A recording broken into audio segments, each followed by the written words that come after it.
인터넷으로 본인 인증할 때 아마 번거로움 많이 느끼셨던 분들 있을 겁니다.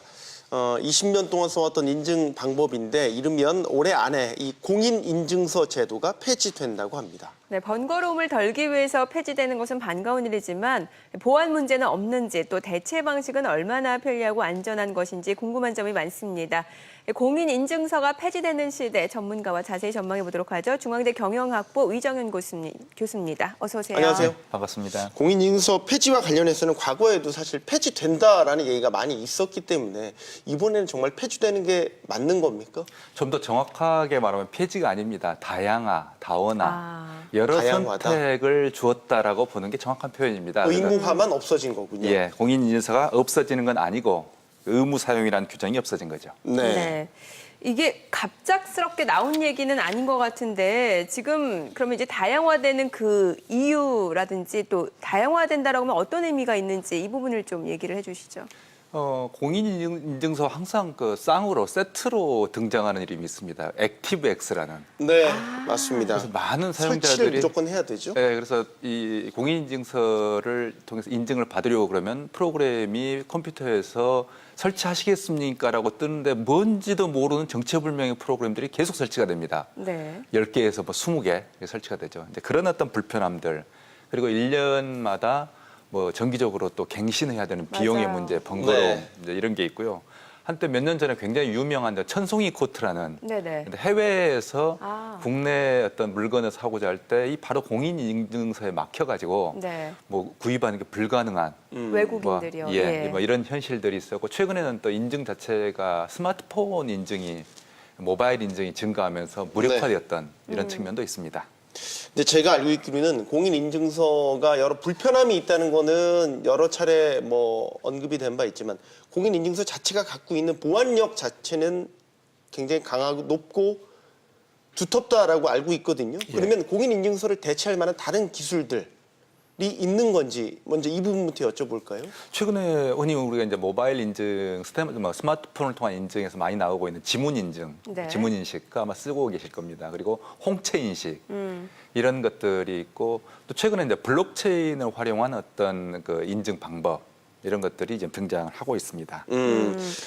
뭐 그러니까 신기술로 등장하기는 하는데 이게 아직은 우리 생활에 이제 보편화됐다라고 보기에는 좀 이르다라고 보여지거든요. 그럼 중간에 이제 괴리가 좀 발생하지 않을까 그런 우려도 있는 것 같아서. 예, 사실 아직까지는 그 신기술이기 때문에 그런 것들을 아직 보편적으로 사용하는 분들이 많이 보급되지는 않은 것 같고요. 근데 그런 것들 오히려 이제 방해했던 요인들이 기존에 이제 공인인증서라는 어떤 법적인 어떤 규제 이런 것들이 새로운 어떤 기술의 보급을 막고 있었던 점도 있습니다. 네.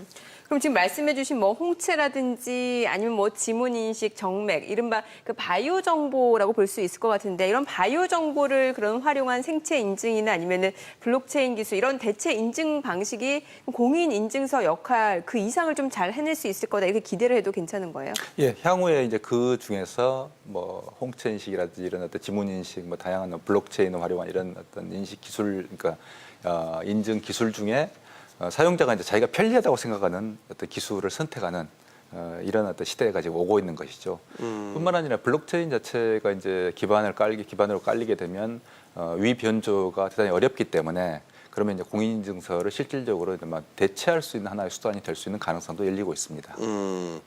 또 다른 측면에서는 이런 그 생각을 갖는 분들도 있더군요. 내 생체 정보 인식을 왜 등록을 해야 되냐라는 거죠. 거기에 대한 거부감도 있고 그다음에 보안이라는 부분에 있어서 나의 지문, 뭐 나의 홍채 이런 것들을 통해서 인증을 하게 된다면 너무 이 보안이라는 걸 개인의 책임으로 몰아가는 거 아니냐? 예를 들면 은행이라든지 기관 같은 데서 뭐 책임을 지고 하는 게 아니라 내 관리를 제대로 못해서 내 책임으로 보안을 너무 몰아가게 되면 개인의 책임이 너무 무거워지는 거 아니냐 이런 비판인 거죠. 실제로 이제 그 인증이라는 것과 개인의 책임이라는 것은 특히 이제 국가에 의한 인증 제도하고 개인의 책임이라는 것은 이제 저희들 학술용어로 얘기하면 트레이드업이라고 이제 부릅니다만 네. 두 마리 토끼라고 볼 수 있습니다. 서로 동가서 다른 방향으로 뛰는 두 마리의 토끼인데 예를 들면 지금 공인인증서 제도처럼 어떤 국가에 의한 배타적인 어떤 사용을 강제를 받게 되면 개인의 책임은 상대적으로 좀 가벼워집니다만 반대로 개인이 대단히 불편하고 어떤 기술의 변화 그리고 산업의 변화를 국가의 법 체계가 따라가지 못하는 이런 어떤 한계가 있습니다. 반대로 개인이 그 선택을 하게 되면 반대로 이제 개인의 어떤 책임은 이제 무거워집니다만 그럼에도 불구하고 개인이 여러 가지 어떤 선택지 중에서 자신에게 편리한 어떤 하나의 방법을 선택할 수 있다는 이런 장점들이 좀 있습니다. 그래서 지문 같은 경우도 결국에는 저도 사실 이제 지문 등록을 휴대폰에 할 때까지 시간이 좀 많이 저도 이제 그런 어떤 거부감이 좀 있었습니다. 네. 근데 이제 결국에는 그러한 거부감들은 새로운 세대, 지금 젊은 세대들 같은 경우는 별다른 거부감을 가지고 있지 않기 때문에 결국 시대의 어떤 흐름에 맞춰서 이런 것들이 거부감은 사라질 것으로 생각합니다. 네. 사실 뭐 저 같은 경우는 지금 말씀해주신 대로 지문 인식으로 뭐 간편한 모바일 결제는 물론이고 이미 이런 부분을 많이 활용하고 있어서 공인 인증서 실제로 비밀번호를 안 누르는 경우가 더 많은데 무엇보다도 사실 뭐 상용화가 이게 좀 빨리 돼야지 이게 보편화가 될 것 같은데.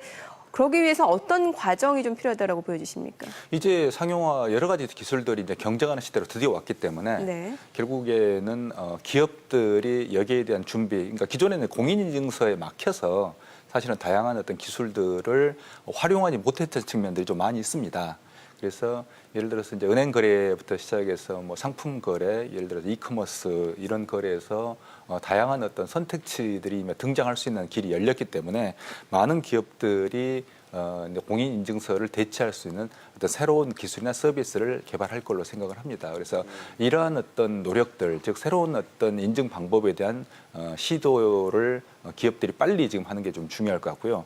또한 그 과정에서 분명히 문제가 발생할 걸로 예상을 합니다. 네. 그래서 예를 들면 뭐 위변조의 이슈라든지 그렇죠. 예를 들면 사기의 이슈 이런 네. 것들이 있기 때문에 예를 들면 지문 같은 경우도 결국엔 좀 3D 프린터로 개인의 지문을 복사해서 만들어내는 게 가능한 시대입니다. 네. 그래서 어떤 분들은 정말 조금 더 우려하시는 분들은 예를 들면 카메라라든지 사진을 찍을 때 이렇게 손을 들면 안 된다. 지문이 나온다라고 하는 이야기도 농담도 합니다만 농담은 아닙니다. 예. 그래서 그런 어떤 가능성들을 정부기관들이 어떻게 잘 사전에 포착해서 미연에 방지할 것인가 하는 게 중요한 과제일 것입니다.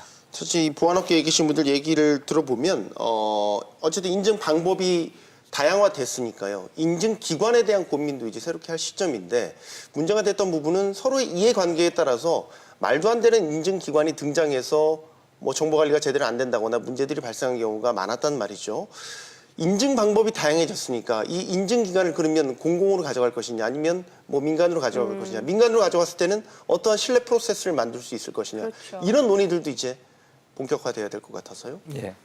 그래서 사실은 지금 이제 초기 단계에 이제 인증이 이제 수단이 다원화되는 초기 단계이기 때문에 초기 단계는 이번에도 이제 정보통신부가 발표한 내용을 보면 인증에 대해서 어떤 일정한 가이드라인을 제시하겠다. 즉, 그 인증 기관이 제대로 된 실력을 가지고 있는지를 보고 거기에 따른 수준을 판별을 하겠다라는 내용이 사실 들어 있습니다. 그처럼 이해관계가 다른 기업들이 자신들의 어떤 이해관계에 맞춰서 가이드라인 초기에는 그런 어떤 자격이나 가이드라인을 만들려고 하는 경향이 강하기 때문에 초기에는 어떤 정부기관에 의한 하나의 기준을 제시하는 게 바람직하다고 생각을 합니다. 그래서 그게 일정한 시간이 좀 지나서 어떤 인증에 대한 어떤 초기의 그런 혼선들이 좀 정비가 됐을 때 그 다음에는 어떤 민간의 어떤 기구로 넘어가는 방법을 고민하는 것이 바람직할 걸로 생각합니다. 네. 사실 이제 많은 분들이 또 이제 공인 인증서 실생활에 어떨 때 많이 쓰는지 생각을 해보게 되면은 이제 금융거래할 때 사실 공인 인증서 많이 쓰지 않습니까? 그렇다라고 하면은 실제로 소비자 입장에서 만약에 공인 인증서가 폐지가 된다라고 하면은 이 금융거래 이 안전하게 할 수 있는 방법 뭐가 있을까요? 결국에는 가장 안전하게 하는 방법은 우리 이제 은행에서 돈을 찾을 때 결국에 은행 창구에 가서 얼굴을 들이밀고 돈을 찾는 게 가장 안전할 수 있습니다. 근데 그건 이제 지금 나이 드신 연로하신 분들 외에는 잘 하지 않는 방법인데요. 그렇게 생각하면 우리가 현실적으로 가장 하이테크인 모바일에만 의존하지 않고 또는 온라인에만 의존하지 않고 네. 온라인과 오프라인 이 두 가지 즉 디지털과 아날로그의 두 가지를 결합하는 게 가장 현실 상태에서는 그나마 바람직할 수 있습니다. 그래서 지금 이제 가끔 뭐 많은 은행들이 쓰고 있습니다만 뭐 ARS 인증이나 뭐 좀 돈의 일정 규모 1,000만 원 이상이나 좀 일정 규모 이상이 되면 전화를 걸어서 확인하는 네. 본인인가를 확인하는 네. 이런 어떤 방법이 또는 뭐 비밀번호를 넣도록 그러니까 누르도록 전화가 걸려온다든지 맞아요. 이런 어떤 온라인 오프라인 디지털 아날로그의 결합을 시키는 두 개를 서로 보완적으로 사용하는 방법이 현재 상태에서 그나마 좀 좋은 방법이라고 생각이 됩니다. 네. 너무 번거로워도 문제가 되고 또 그렇다고 네. 해서 너무 간편하게만 하는 것도 안전에 대한 또 우려가 되고 중간 적정한 선을 찾는 게 참 어려운 것 같네요. 예, 그렇죠? 그렇습니다. 예, 위정은 교수였습니다. 오늘 고맙습니다. 네, 잘 감사합니다. 들었습니다.